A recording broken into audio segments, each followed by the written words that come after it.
ভারত থেকে হঠাৎ আকস্মিক বন্যায় প্লাবিত আমাদের যে ফসলের মাঠ, এর ভিতরে কাকরোল, শিম, বরবটি, করলা ইত্যাদি, যে বিশেষ করে ধানি জমিগুলা সকল কিছুই পানির নিচে নিমজ্জিত আছে এই পর্যন্ত। আমরা আশা করব আল্লাহর কাছে আশা করব যে পানিগুলা যেন দ্রুতই চলে যায়। মুহূর্তের মধ্যে আমার কাছে মনে হলো 1 সেকেন্ডে 30-40 কিলোমিটার বেগে বাড়িঘর ভেঙে চলে যাচ্ছে। অনেকে চেষ্টা করতেছে কিন্তু পারে নাই। মানে আমি নিজেও কান্না করছি। আমাদের এই জিনেগাতিতে প্রচুর ধান হয়, নালিতাবাড়িতে। সবচেয়ে বড় মূল্যবান কথা হচ্ছে অনেক কৃষকের ফসল, যে সোনালী ফসলটা, সেটা থেকে কাঙ্ক্ষিত ফসল তারা ঘরে উঠাইতে পারবে কিনা একমাত্র খোদা তাআলা জানে। ব্যবসায়ী থেকে শুরু করে বিভিন্ন ব্যবসায়ীদের মানে নানান ধরনের সমস্যা হয়। পানিতে অনেক মালামাল ভেসে যায়, তারপর মালামাল ভিজে, তারপর আমাদের ব্যাপক সমস্যা হয়। এটা আমাদের উপজেলা নির্বাহী অফিসারের কাছে এবং সরকারের কাছে আমাদের আকুল আবেদন থাকবো, যাতে আমাদের এটা একটা সমাধান দেয়, যাতে আমাদের আর এই মানে ভোগান্তিটা ভুগতে না হয় প্রতি বছর এই বন্যার কারণে। ব্যবসায়ী মানুষ দেখতে আছেন, এটা একটা দোকান, দোকানে পানির জন্য অন্তত আজকের দিন তার ব্যবসা করতে পারলাম না। এই হলো ব্যাপার। এখন এটা আমার মতো অনেক দোকানদারের অবস্থা একই, পরিস্থিতি তো খারাপই। তো খারাপ, এই খারাপ থাকবে না। সামান্য একটু ব্যবস্থা নিলে এটা হয়। একটা ওই যে কিছু নদীর কিছু কাজ করতে হবে, নদীর কিছু কাজ করলে আর এই সমস্যাগুলো থাকে না।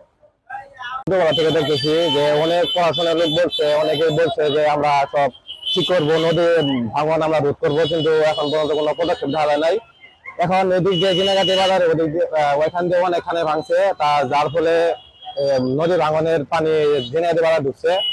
এগুলি মানে কখন আগে মানে 2-3 ঘন্টার ভিতরে সব এগুলো হয়ে গেছে যা আমরা এখনো কোনো মানে পদক্ষেপ পাইনি যে এগুলা কোনো বন্ধ করার কোনো আছে, মানে আমরা কিছুই পাইনি। কোনো ভারত মেঘালয় থেকে যে পানিটা নেমে আসে, এই পানি নেমে এসে আমাদের ঝিনাইগাতি এই শহরটা প্লাবিত হয়, এবং কি এই প্লাবিত হওয়ার কারণে অনেক ক্ষয়ক্ষতি হয়।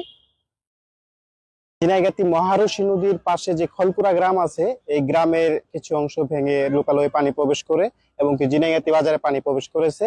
এবং যে এই যে লোকালয় পানি মানে উপসে যে জিও ব্যাগ যেগুলো আছে, জিও ব্যাগের উপর দিয়ে পানি প্রবাহিত হচ্ছে। এর জন্য টানা বর্ষণ ও উজান থেকে নেমে আসা পাহাড়ি ঢলে সৃষ্ট বন্যায় ঝিনাইগাতি উপজেলার মহারশী নদীর বাঁধের মহারশী ব্রিজের খোলপাড়া এলাকাতে পুরানো ভাঙ্গা দিয়ে এবারও পানি লোকালয়ে প্রবেশ করেছে। ফলে এই উপজেলার বেশ কিছু এলাকা প্লাবিত হয়েছে। ফলে এখানকার এই এলাকাগুলোর কিছু সংখ্যক ঘরবাড়ি তলিয়ে গিয়েছে, মাছের ঘের, ফসলের জমি তলিয়ে গিয়েছে। বিশেষ করে এবারের এই আকস্মিক এই বন্যায় ঝিনাইগাতি সদর বাজারের বেশ কিছু ব্যবসা প্রতিষ্ঠানের ব্যাপক ক্ষয়ক্ষতি হয়েছে। যেমন আমরা যদি বলতে চাই, এই ক্ষয়ক্ষতির কারণ হিসেবে আমরা যতটা অনুধাবন করতে পেরেছি, এটা আমাদের শহর রক্ষা বাঁধ না থাকায় এই ধরনের ক্ষয়ক্ষতি হচ্ছে। আমরা আমাদের ব্যবসায়ী এবং সর্বসাধারণের পক্ষ থেকে এই অন্তর্বর্তীকালীন সরকারের নিকট জোর দাবি জানাচ্ছি, মহারশী নদীর একটি শহর রক্ষা বাঁধ অতি শীঘ্রই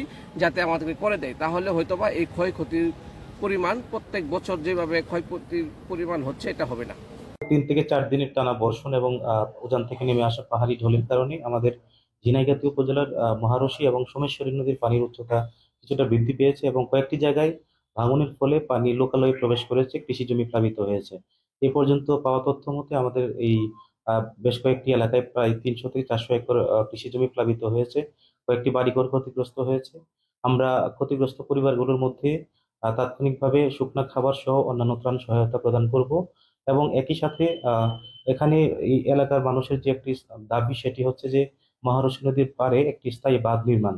ইতিমধ্যে পানি উন্নয়ন বোর্ড বিগত বছরে তারা জিও ব্যাগের মাধ্যমে একটি অস্থায়ী বাঁধ নির্মাণ করেছে। তার ফলে কিছুটা সুবিধা পেলেও একটা স্থায়ী সমাধানের জন্য এই এলাকার মানুষ সেটি দাবি করছে যে এখানে একটি স্থায়ীভাবে একটি বাঁধ নির্মাণ করার জন্য। এবং ইতিমধ্যে আমরা এই বিষয়টি আমাদের ঊর্ধ্বতন কর্তৃপক্ষকে পত্রের মাধ্যমে অবহিত করেছি, এবং পরবর্তী কার্যক্রম হয়তো খুব শিগগিরই সেটার ব্যবস্থা নেওয়া হবে আমাদের এখানে একটি স্থায়ী বাঁধ নির্মাণ করার জন্য।